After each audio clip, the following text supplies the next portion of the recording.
Oke, selamat pagi Ibu Astri. Ya, selamat pagi Pak. Terima kasih Bu Astri telah menyempatkan waktu untuk bersama di sini.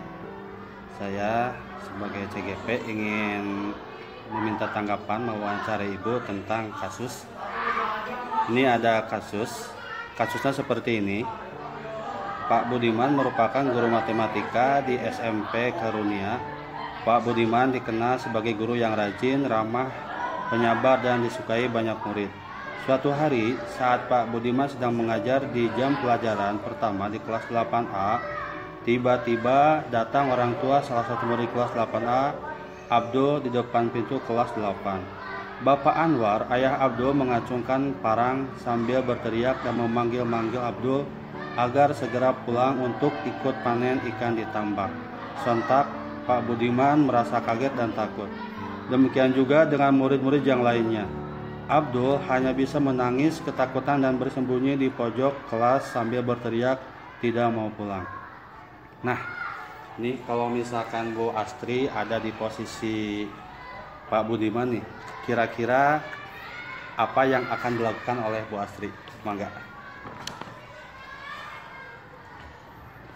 Kalau pendapat saya gitu Pak ya, kalau untuk menghadapi situasi yang seperti ini, karena memang sepertinya situasinya sangat darurat sekali, jadi memang kita itu harus mengambil keputusan dengan cepat. Karena kan orang tua di sini kan datangnya dengan memiliki emosi yang besar ya, apalagi kan dalam kasus ini membawa senjata tajam. Jadi ada nyawa anak didik kita nih yang bisa saja terancam. Nah, untuk itu pendapat saya akan lebih baik sebagai seorang guru kita harus bisa meredam terlebih dahulu emosi orang tua. Tetapi karena di sini membawa senjata tajam, berarti kita berbicara juga harus dengan baik-baik. Kita hadapi terlebih dahulu orang tua tersebut. Apabila orang tua tersebut masih memiliki emosi yang besar, apa yang diinginkan orang tua tersebut, kita ikuti terlebih dahulu. Karena yang dia inginkan adalah Abdul untuk bisa cepat pulang. Lebih baik di sini Abdul disuruh pulang terlebih dahulu. Tapi dalam kasus ini kan Abdulnya itu merasa ketakutan kan, karena ayahnya itu membawa senjata tajam. Jadi guru mencoba membujuk dulu Abdul dan memberikan kekuatan terlebih dahulu kepada Abdulnya untuk bisa menghadapi ayahnya. Karena kan di sini Abdul sampai duduk di pojok ya, karena mungkin merasa memiliki ketakutan yang besar. Nah, guru di sini harus memberikan kekuatan terlebih dahulu, bahwa memberikan dukungan. Nah, guru di sini tidak hanya memberikan dukungan untuk supaya Abdul pulang, tetapi dia mengikuti Abdul untuk pulang, untuk memastikan keselamatan Abdul. Alangkah baiknya si guru ini meminta izin dulu kepada orang tua supaya dia bisa ikut ke rumah Abdul. Nah, untuk melihat kondisi bagaimana sih situasinya. Nah, jika kondisinya sudah mereda dan ayah Abdul sudah tidak dikelilingi dengan emosi yang tinggi, nah guru di sini harus mencoba untuk mendekatkan diri terhadap orang tua untuk bisa mencoba mengobrol atau berdiskusi ya Pak ya dengan ayahnya ya. Nah, di sini juga guru bisa memberikan apa ya, semacam solusi lah yang terbaik yang bisa diterima oleh ayah Abdul, sehingga tidak ada yang dirugikan gitu. Ayah Abdul juga bisa bisa dibantu oleh Abdul dalam kegiatan bekerjanya, tetapi Abdul juga masih bisa mengikuti pendidikan atau sekolah, melanjutkan sekolahnya. Seperti itu mungkin. Oke, Pak. Terus ini kan di sana kan ada semacam apa ya, kayak membawa parang kan. Nah, apakah akankah Ibu misalkan melaporkan ke minimal ke pihak yang berwajib atau ke mana supaya misalkan kejadian ini tidak terulang kembali di kemudian, atau seperti apa gitu? Kalau menurut saya ya, kalau misalkan hanya sebatas ancaman tidak melakukan hal-hal yang itu, lebih baik memberikan pendekatan aja terlebih dahulu ya. Jadi kita memang sebagai sebagai guru itu kan harus istilahnya sabar lah untuk menghadapi. Jangan ketika orang tua emosi kita juga ikut emosi. Nah, kita harus memiliki satu solusi yang istilahnya tidak merugikan lah ya, tidak merugikan anak dan juga tidak merugikan orang tua. Jadi supaya orang tua juga istilahnya ikhlas lah untuk melepas anaknya untuk berpendidikan gitulah ya, untuk sekolah gitu. Tapi kalau memang kasusnya sampai benar-benar dia melakukan sesuatu hal dengan senjata itu, nah itu memang sudah bukan ranah kita, berarti memang harus segera dilaporkan karena memang ini kan istilahnya taruhannya kan keselamatan anak lah, seperti itu Pak. Menurut pendapat saya ya. Kalau misalkan kasus seperti itu tidak usah dibawa ke ranah hukum ya? Iya. Cukup diselesaikan saja. Diselesaikan saja. Kalau misalkan sekiranya secara diajak ngobrol dan diskusi sudah selesai dan sudah menerima, ya udah berarti selesai gitu. Tapi kalau misalkan sudah diberikan apa ya ngobrol atau diskusi masih tidak, terus dia masih emosi dan sampai melakukan hal-hal yang istilahnya yang tidak kita inginkan, baru itu.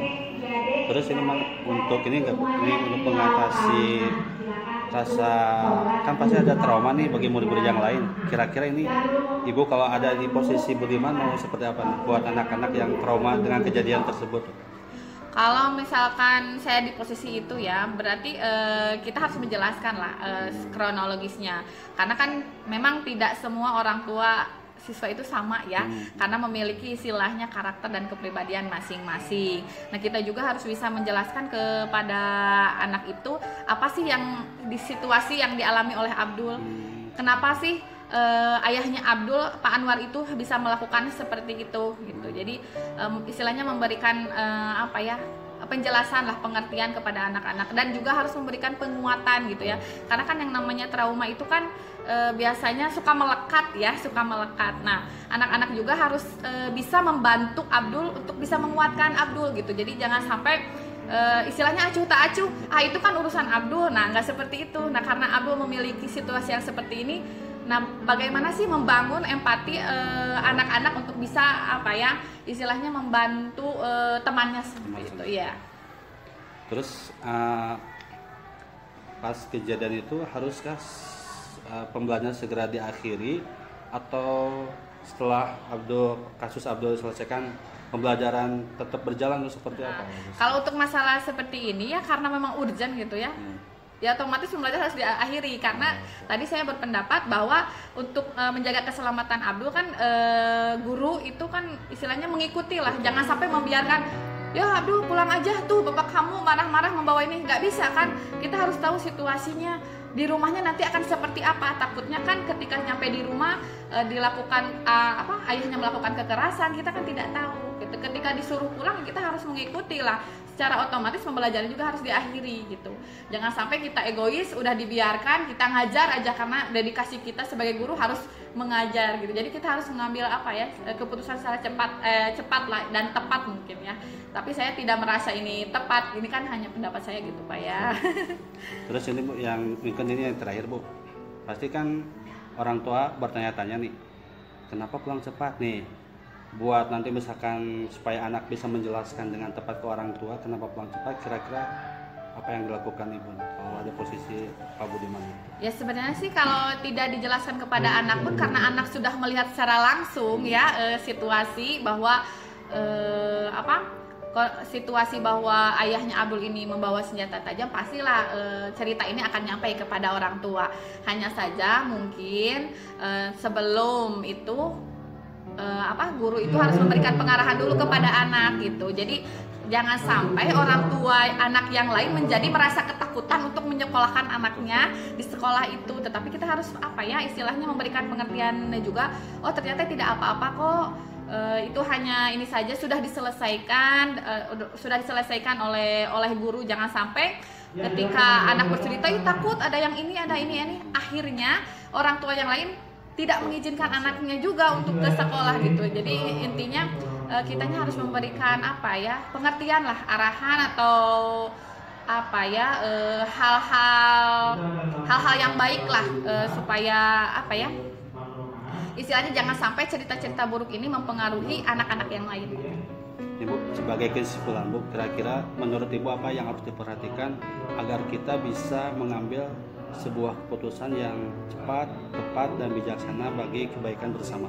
Kakak seperti apa yang harus dilakukan? Sebenarnya sih kalau misalkan mengambil keputusan yang cepat dan tepat itu sebenarnya sulit ya Pak ya, karena gini, apalagi dengan situasi yang menakutkan seperti ini. Kalau kayaknya apa ya, mencari solusi itu bisa saja cepat bisa, tetapi tepat tidak tahu. Tapi kita harus berusaha lah intinya, ya berusaha berpikir apakah ketika kita melakukan ini apakah menjadi baik atau tidak. Jadi jangan sampai kita menjadi salah lah ketika kita melangkah. Jadi karena kita terburu-buru salah melangkah, akhirnya kita tidak bisa mundur lagi. Jadi lebih baik dipikirkan terlebih dahulu, tetapi berpikirnya juga jangan lama, apalagi dengan situasi yang seperti ini gitu. Kecuali situasinya bisa ditunda lah. Kalau ini kan nggak bisa, dengan bawa senjata tajam kita harus menunda-nunda dulu, nggak bisa. Oke, Ibu Astrid, terima kasih atas wawancara kali ini dan terima kasih juga untuk waktunya. Ya, mudah-mudahan ini bisa bermanfaat untuk kita semua dalam rangka mencoba belajar mengambil sebuah keputusan untuk kebaikan bersama. Terima kasih atur nuhun pisan.